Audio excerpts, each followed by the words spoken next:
하도 영어로 입이 터졌당.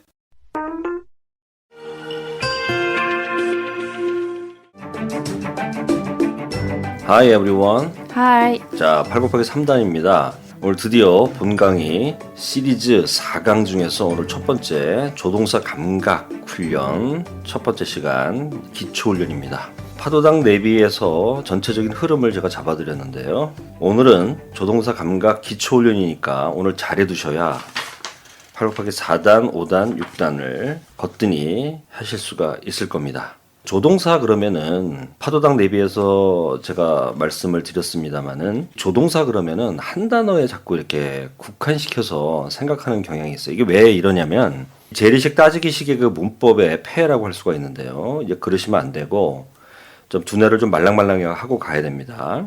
교재를 보시게 되면 거기 간판 스타 덩어리가 보이는데요. 수어 덩어리 중에서 동사가 있고 그 동사 앞에 조동사가 들어왔다 나갔다 이렇게 하잖아요. 네. 그거를 일단 저기 앞단에서 제가 강조를 해서 훈련을 했습니다. 근데 이번 8 곱하기 3단에서는 will be home이라고 되어 있는데요. will 다음에 뭐가 보이죠? 비동사요. be가 보이죠? 네.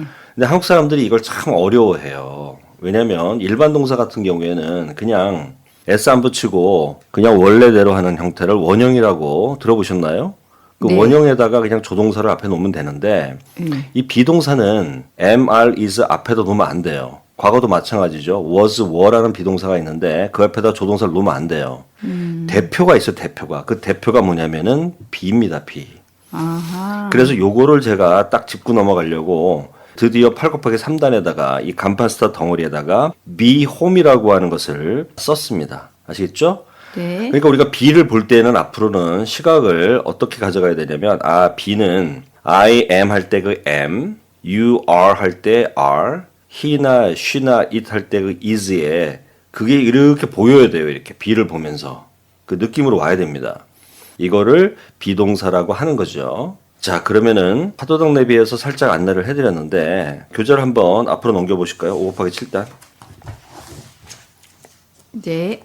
뭐가 보이죠? was here가 보이죠? 예. 이게 뭐냐면은 이제 비동사 다음에 뭐 어디 제가 귀에 딱지가 앉도록 강조를 해드렸는데 어디를 나타내는 말이 꼭 전치사로 시작되는 전명구만 있는 건 아니고 이렇게 한 단어짜리들 이런 게 참 많습니다. 그래서 대표적인 게 here, there, home 이런 거거든요. 많은 분들이 home을 명사로 생각하는 분들이 많아요.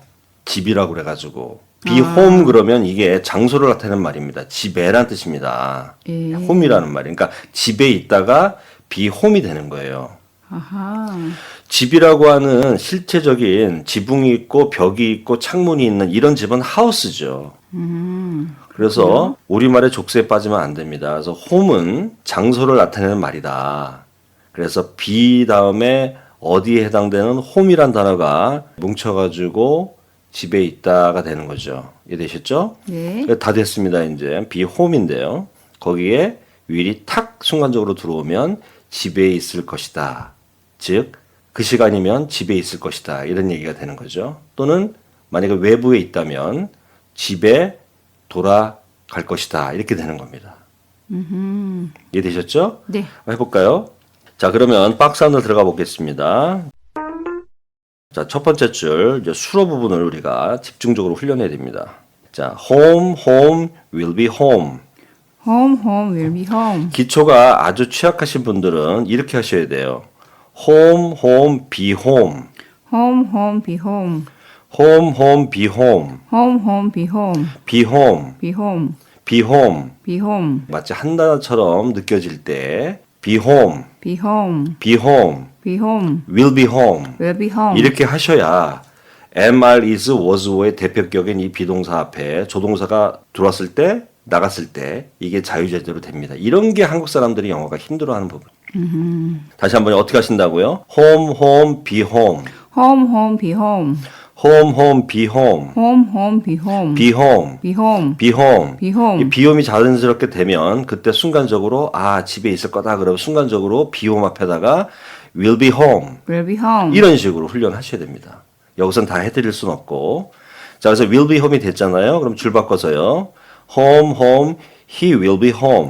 home. He will be home. 지금 이 시나리오에서는 그는 집에 없고 외부에 있네요. 외부에 있다가 집에 돌아올 것이다. 이렇게 되는 거죠. 해볼까요? He will be home. He will be home. 이게 이제 툭 던지는 부분이고요. 자, 줄 바꿔서 이제 보충 덩어리를 하셔야 되는데 보충 덩어리가 좀 길죠. 그렇죠? 조심해야 될 게 딱 두 개인데요. 첫 번째는 발음입니다. In a couple of weeks. In a couple of weeks. 네, in a couple of weeks 할 때 of를 너무 이렇게 강하게 하지 마시고 in a 이렇게 연음이 되고 couple of weeks 이거 어디서 했냐면은 우리가 상업학의 구단에서 변형파도에서 했습니다. 사실. 아, 상급하기 구단에서. 기억나시죠? 네. 이게 첫 번째고요. 두 번째는 뭐냐면 인어 할 때 전치사 인인데요. 이게 뭐뭐 아내라는 이미지가 너무 강력한 나머지 한 2, 3주 아내란 얘기거든요. 그렇죠? 네. 그러면 안 됩니다. 이때 이는 뭐뭐 후에란 뜻으로 쓰이는 거죠. 2, 3주 후면 그는 집에 돌아올 것이다. 이렇게 되는 겁니다. 네. 해볼까요? weeks. He will be home in a couple of weeks. Weeks. He will be home in a couple of weeks. 그렇죠. 근데 문장이 좀 부담스러울 수가 있는데 그럴 때는 훅 던지고 붙이고로 갑니다. He will be home 훅 던지고 in a couple of weeks 붙이고 큐. He will be home in a couple of weeks. One more time. He will be home in a couple of weeks. 아우 잘하시네요. 자 그러면 선수치기 1번 들어가 볼까요?